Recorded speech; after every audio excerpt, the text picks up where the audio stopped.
The more things change, the more things stay the same. Welcome to week one of the NFL season, Bears post-game show here on the Sports Cubicle. I'm Mike Mercado. Devin Tingle and the marvelous one, Dan Marver, are joining me today. The Chicago Bears fall to the Green Bay Packers 38-20, starting their season 0-1. Green Bay and Detroit now atop of the NFC North as the Vikings also fell this afternoon. And just some quick stats before we get into our thoughts of this game. Jordan Love, 15 for 27, 245 yards, 3 touchdowns. Justin Fields goes 23 for 36, 207 yards, a touchdown, an interception. And he also has 9 carries for 59 yards. Darnell Mooney, 4 receptions for the Chicago Bears, as he was the only one to find the end zone for the beloved DJ Moore, if you're interested. 2 receptions for 25 yards. Khalil Herbert carries the ball 9 times, 27 yards, and a lot to get into. Aaron Jones had a very impactful game, both with his feet and with the catching ability. And guys, I think the only way to really describe already an early season means an early beer. Devin, I'm going to start with you. This was a game where I think it was disappointing. There were moments where there was flashes of what we thought would be competence, what we thought would be fun Bears football. And all in all, this seemed like this organization took a step backwards.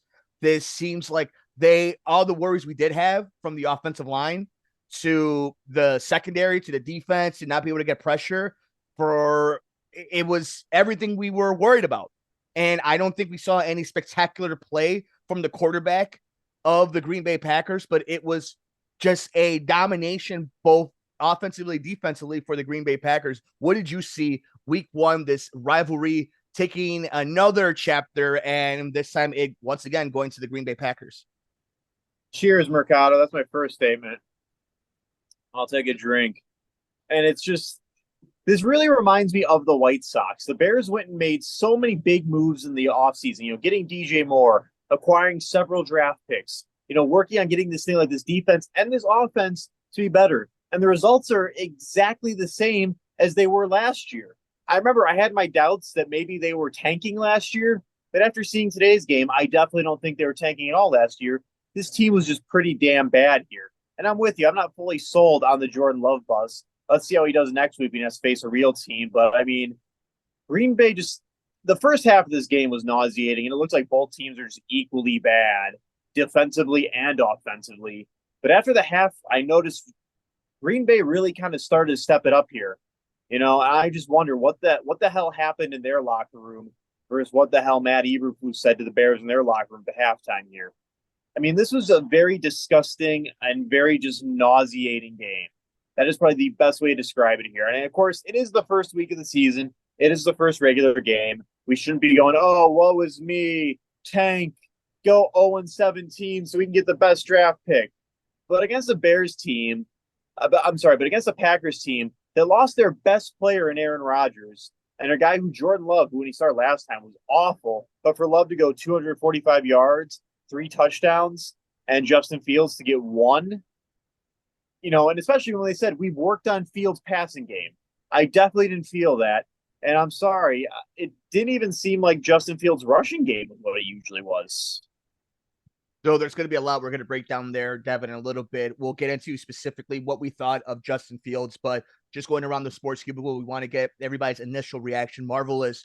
You saw this opening week of the NFL. There was some interesting upsets, some big-time storylines that have happened ever since Thursday Night Football, the opening of the season. But the Chicago Bears made their appearance for the first time this season in Soldier Field against their rival Green Bay Packers, and once again fall to another quarterback. And I think a lot of Bears fans are seeing ghosts right now. They're seeing spirits that are scaring them, and we know Halloween season's right around the corner. What did you take away from this Bears loss to the Green Bay Packers?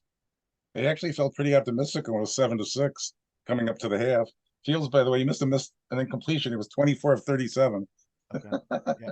Even better. At the end of the game. But here's this. It's like I'm numb to this because I remember Bart Starr. But here's the thing that's quite interesting to me. I think the star of the game was Trent Gill, actually, to us.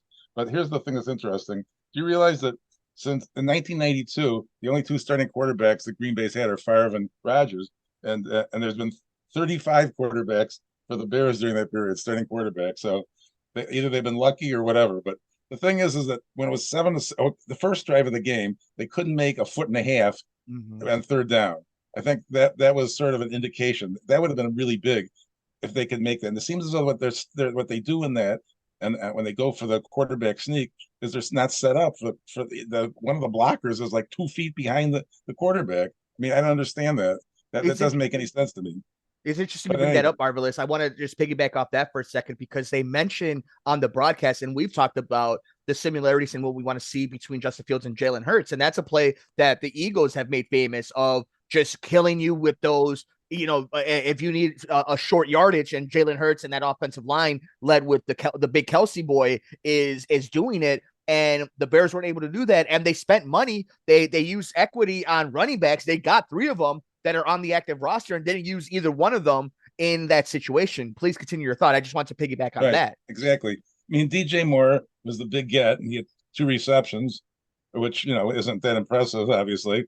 But I thought that on the running back side, Johnson looked pretty good. And of course, Mooney was pretty good too. So those were the 2 stars of the game, honestly, not Gill, but that's a joke on our side. So, for that matter, I thought that there was some hope at 7-6. If you turned the game off then, you'd feel pretty good. But then it was 28-8 after that, and eventually 28-14 in the second half. The last score I don't count because they obviously weren't trying to win. Or at that point, they'd given up because they were letting the clock run down. Even when they did their score, when they got their 1 score in the fourth quarter, the clock keeps running as if there was no hope whatsoever. I know it's very unlikely you get 3 scores, but at least you should give it a shot. I was disappointed in that too. They certainly, and if they were giving up, then they should have had Fields not in the game at that point. They should have had backup in because God forbid he gets hurt. We were talking about Derek a while ago, but no, I mean, it's not over. Let's not all jump off the bridge. We got to go to Tampa next week, and the sun will rise in the what's that in the east? In the east, sun will come in the east. So don't despair, Bears fans. Don't give up. It's funny that the guy that really did the most damage for Green Bay was a guy named Aaron. It's the running back. So that's kind of ironic too. But I don't know. I mean, the quarterback. Somebody asked me, they don't have a great quarterback, so the Bears are going to win. I said, I predicted the Green Bay would win because they have a good quarterback. I mean, he obviously was a first draft pick. So, I mean, he couldn't have been a bum in college, but not, you don't always, your first draft picks aren't always great. Mitch, what's his name? But anyway, be that as it may, the backup quarterback has all the Penn State records for Green Bay. So it's unbelievable that either they're lucky or they're good with their picks at quarterback. But again, it's a blowout on the board, 38-20. And, it is what it is. And we move on from here to Tampa, which, maybe the good news is that Brady isn't there. So the hope springs eternal in week 2. So there's some stuff I wanted to hit on right there, Marver. I think the first thing is Aaron Jones having a big game. We obviously know that these 2 teams, the Packers and the Bears specifically, are going to be run heavy. They, as much as the Bears may love Justin Fields, as much as some of us may put overhype on him, or you may think that he's an okay quarterback, we know what this team wants to do. We know how the play action we want to be. We know they want to be able to move the offense. And I think this was a great example of the Bears defense still has not addressed the things that it needs to. It's not getting pressure on the quarterback. This is not something that just happened that we've seen to start this season. This has been going on since last year. And while their linebacking core has gotten a lot better and they are able to move east and west a lot faster, and hopefully as the weeks go on against somebody like Baker next week, they're going to be able to bat down some balls and get some interceptions. But this team isn't spectacular anywhere on defense. And that's where you would think if you weren't going to put all your investment on the offensive side, bringing in Ngakoue was a nice move. He was able to get to Jordan Love once, but that's not going to be enough. And if you're losing Brisker, and if you're Kyle Gordon, you're letting Romeo Doubs, who's been battling a hamstring issue, just get behind you on the end zone and score a touchdown. There is problems on this defense that are just leftovers from last year. Now, to really concentrate on what we're all here to talk about is Justin Fields. I think there was a lot in this game to hang your hat on, but quite frankly, it's time to put up or shut up. And there were many moments in this game where he was making mistakes that a rookie does, that somebody who hasn't started a ton of games in the NFL would be making. And there's no denying the talent that Justin Fields has. There's no denying the amount of specialness that he does have and the glimpses of greatness that we have seen. But this was a perfect example of a game you wanted to see that special come out because he could command it. You know, Jalen Hurts, again, we bring up Jalen Hurts again, and we'll see what happens with Josh Allen later on in the slate. But they rise to the occasion. Jalen Hurts going to Foxborough and playing Bill Belichick's defense and finding ways to win, even if it's not pretty. You know, seeing Justin Fields over 200 passing yards and having as many rushing yards as he did. And there are moments where he looked elusive. You would think that this was a closer game. The Bears were never in this. You know, that first half when it was 7-6, you're like, okay, just kind of keeping a fighter's chance, have that puncher's chance. But when push came to shove, right, when it was battle of the attrition, and we're seeing these teams at the end of the game when it mattered most, the team that had the big play of capability was the Green Bay Packers. And that's without Christian Watson. So I'm worried about things that I saw in this game. Now, the Tampa Bay Buccaneers may be the cure for you, right? Maybe they had their big moment this week beating Minnesota, so things are going to even out in the league, right?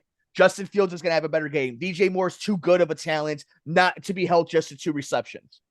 But there are things that you have to worry about becoming trends. And one of those trends defensively is not being able to get to the quarterback. And for Justin is making mistakes you should not be making when you're in your 3rd year and you're being heralded as a potential dark horse MVP. You can't have that. What did you see, Devin, from QB1 at week 1 against the Green Bay Packers? I saw Justin Fields I didn't want to see. I've been one of Fields' biggest defenders since day one, and today's game made it really hard to want to go and defend him, Mercado. I mean, granted, yeah, he did only throw 1 interception, but, it looked like he was just aiming for the guys in the yellow helmets at that point there. I mean, 216 yards, and especially when we said, we've really worked on Fields' passing game. He's gotten much better at that. It's like, he was averaging, 170 passing yards a game last year? So I guess, sure, that's an improvement here. But in the NFL and in the NFC Central and the NFC North, where we really need, if you have heavy offenses to win games, these 216-yard games and 1 touchdowns, that ain't going to do jack you-know-what for me here, Mercado. It really ain't. And, it's funny, we go and we trade for DJ Moore, got my nice little jersey here. We traded for Chase Claypool last year, who looks like he was sleeping half of this game. I don't know where the hell his mind was. But Darnell Mooney is the guy who got the 1 touchdown, the most receptions, and the most yards today here. It's like, I understand that, Fields has his favorite receivers here, but there's so many weapons on this team. And, what have they been saying? That they're trying to build this team around Fields. They're trying to make this work for Fields. And I'm starting to get worried, Mercado, that maybe Fields is not going to be the answer here. He might be the short-term answer for now, but it's like, where are we going to go a few years from now here? I mean, you said it best. He was definitely not acting like the Justin Fields we saw towards the end of last season. He was acting like the Justin Fields that was trading games with Andy Dalton back in the day. God, remember we had that guy? I didn't think it get any worse here. And I liked Justin Fields, Mercado. All of us here do have a sort of thing where we have a soft spot for Justin Fields here. But today's game was just pretty damn ugly. Green Bay still has one hell of a defense. And like I said, I'm not fully sold on Jordan Love just yet. But just to go right now where we're at with Fields here, I'm a little indifferent here. I'm hoping that we do have that turnaround. The Bears tend to have success playing Tampa Bay, no matter who the hell the quarterback is. Nick Foles got the victory over him the last time around. So maybe we'll see a turnaround here. But week 1 performance for Justin Fields, Mercado, it's a big thumbs down to me. Marver, you saw QB1 play against a new quarterback up in Green Bay in Jordan Love. What were your thoughts on what we saw this week 1 over in the Lakefront, the first week for Justin Fields against maybe a new rival in Jordan Love? Well, I saw the same kind of play that we saw last year with new skilled players around him. And they were supposed to improve things. So that was a little disappointing. And again, you felt pretty. I mean, it was terrible that it was 10-6 at halftime. It should have been 7-6. They basically gave away a field goal, and then apparently Green Bay went right down the field after the kickoff. I was watching, Tom Brady at the time, but in any event, so that was a turning point. So now it's they're ahead, instead of being a 1 point game or a 4 point game, it's 11 now. So and they never got any closer. So the second half was a complete disappointment. It was essentially 28-8, but 28-14, but they give me 6 points at the end there. And I keep thinking about last year's draft. The number one pick was Bryce Young, who's with the Panthers. And there was some talk at one point that they would pick him and trade Fields. And we may look back on that day as maybe that's something they should have done, because it doesn't look like it's getting any better yet. You can't make a conclusion based upon one game or 2 seasons plus one game. So, the tendency, of course, here in Chicago particularly, is to say, let's give up and blow the whole thing up. But I think it's too soon for that. I believe that at this point, Fields they're committed to him for the next half dozen years. That's just the way I feel about the way they've done things. So they're going to have to do whatever they need to do to have people around him that are skilled. They tried Claypool, they tried Moore, and the running backs. I was watching Montgomery for Detroit the other night. He's one that we miss now. So I don't know. They got Herbert now, but and they got the other acquisitions, but they didn't look like a tremendous offensive unit. The defense is about what it was. I mean, they have some new pieces there too, but they just don't seem like the type of team we were predicting. I was optimistic at 9-8. I mean, most of you were saying 7 or 6 or 5 wins, so maybe that's about right. But Fields, he just has to improve somehow or another. That's my wish. I don't know how it's going to happen, because he had the great skill at Ohio State, so he has it within him, I believe, and they'll have to develop it somehow, because I believe they're committed to him. It looks like to me. We are here breaking down week 1. The Chicago Bears fall to the Green Bay Packers 20-38 here on the Sports Cubicle. I'm Mike Mercado. It's Devin Tingle and the marvelous one, Dan Marver. So one of the things that really I think we all have to just kind of be honest about is this Luke Getsy, Matt Eberflus thing. I think this has been a topic of conversation that a lot of us have had for a long time. And I know this is week 1, which means this is the most overreaction we're going to have the entire season. But the fact still remains is, when you had the opportunity, when you had the clean slate and you knew you were going to move forward with Justin Fields, you decided to go with defensive head coach. And then you decided to go with Luke Getsy, who this weird rumblings of him getting a head coaching job, when we've seen what a good offensive coordinator can do for a young quarterback. The drawback to that has been the one thing we've always said too. If Luke Getsy figures this out, right? If Justin Fields and Luke Getsy have this relationship that merges and has him develop into this top 10 quarterback, then Luke Getsy is going to leave and become the head coach for another team. But I don't think that's in the play, because I don't think Luke Getsy calls good games. I don't think his offense is anything special. I don't think this is conducive to what this team should be doing. And it is that frustrating part of, if you can't get the best out of your players aren't going to play at their best. And that's what we've seen from Justin Fields continuously, because we have seen the glimpses of what we think is extraordinary talent. We have seen the little touch to the end of a throw, even in this game, to Darnell Mooney at the end of the end zone. We've seen him be nearly impossible for defenses to touch. And yet this offensive coordinator, this coaching staff can't figure it out. How does a DJ Moore have 2 receptions in a game? How is it that you lose Cole Kmet when you just paid him? This isn't just them getting outplayed when they're snapping the ball 40 to 60 times in a game. This is game planning. This is scheming. And while we may not be educated enough to tell you the intricacies of why this isn't working, we know what our eyes tell you. When you're watching the Bears offense out there, does it look like an offense that's going to put 30 points on the board? Even with all the skilled players. Because regardless if we think he's going to be Joe Burrow. Justin Fields is a starting quarterback in the NFL. So he can make the plays. And then he does other things that are great. They have talent at the running back position. They have good wide receivers taking away Chase Claypool. But even he has all the attributes. What is wrong in this scenario? What is wrong with this picture? Now, again, talking about Overreaction Monday that's coming up. We know week 1. Let's say we do live in reality where this team does move on, right? It's just such a bad season. And the front office is comfortable with Justin Fields, but not with this coaching staff. He's going to have another coaching staff now. That's the only alternative if it doesn't work with Luke Getsy and Matt Eberflus. But you believe Justin Fields is still your quarterback. Is that you're going to need another coaching staff. And you know who does that? Bad organizations. But you brought in a defensive-minded coach whose defense doesn't stop the run, whose secondary can't turn over the ball, have no concept of how to get the ball, receive it, and get it for your offense. What does this coaching staff do that benefits this team? They haven't done it yet. Marver, what do you think? You know what's even worse, and I saw this in the previous year.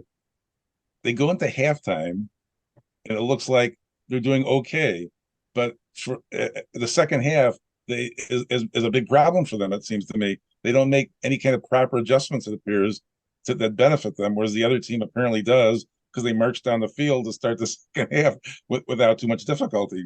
So, I mean, I'm not a great football schemer, and I don't know the A gap and the B gap, whatever they're talking about, but the schemers should be able to analyze what's happened in the first half, and they should be able to work with it and make a better scheme for the second half. And they're not doing that. If you look at last year, the same thing happened repeatedly: 7-6, then 10-6, which shouldn't have happened, and then 28-8. Essentially, I think that there is something wrong with the coaching on all ends, and I'm not so far not that impressed with the head coach or the assistant coaches because they can't scheme. And the last guy wanted to look at the film all the time, and I don't think these guys are looking at the film at all.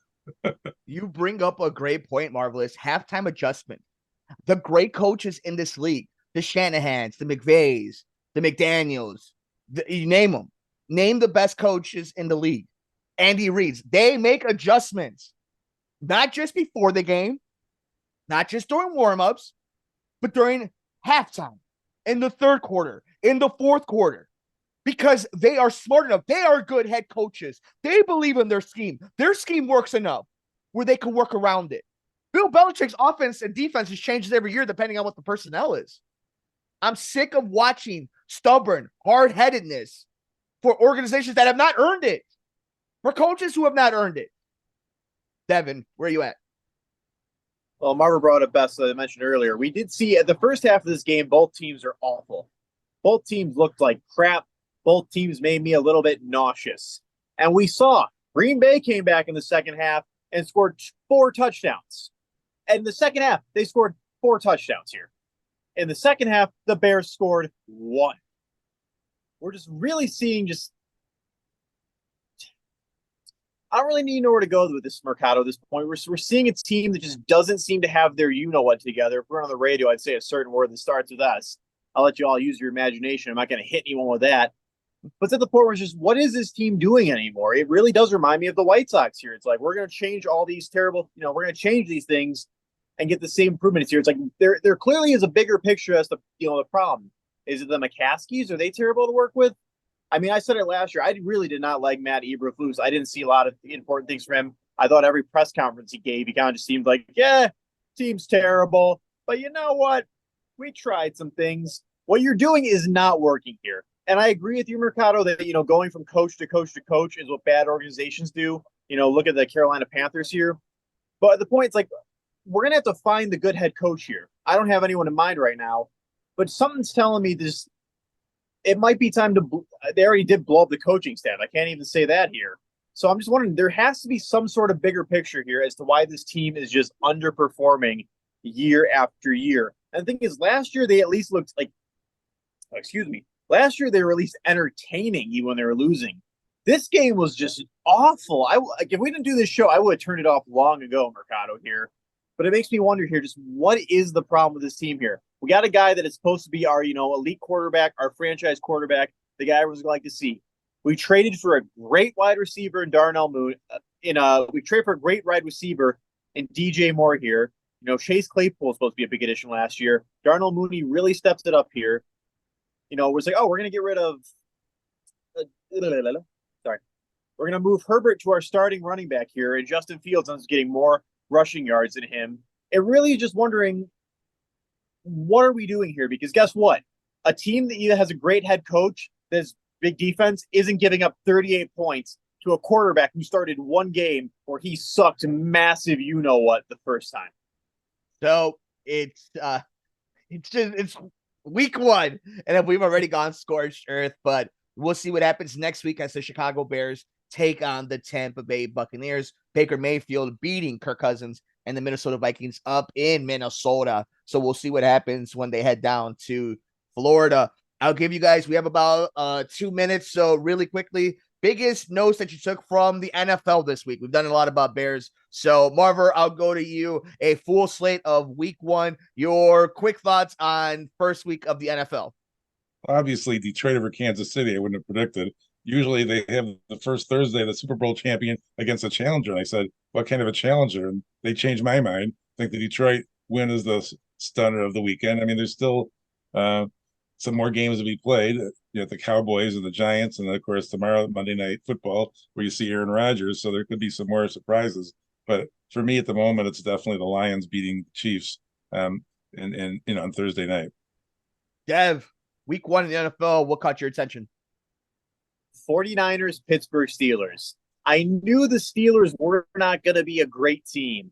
I did not think they were going to go 30-7 against Brock Purdy, who's looking like a real good investment for the 49ers right now here, throwing, for 2 touchdowns, 19 for 29. Christian McCaffrey, if he can stay healthy, this 49ers team is going to be one hell of a team to deal with. And Steelers, I really hope they find who they want with that number 1 draft pick.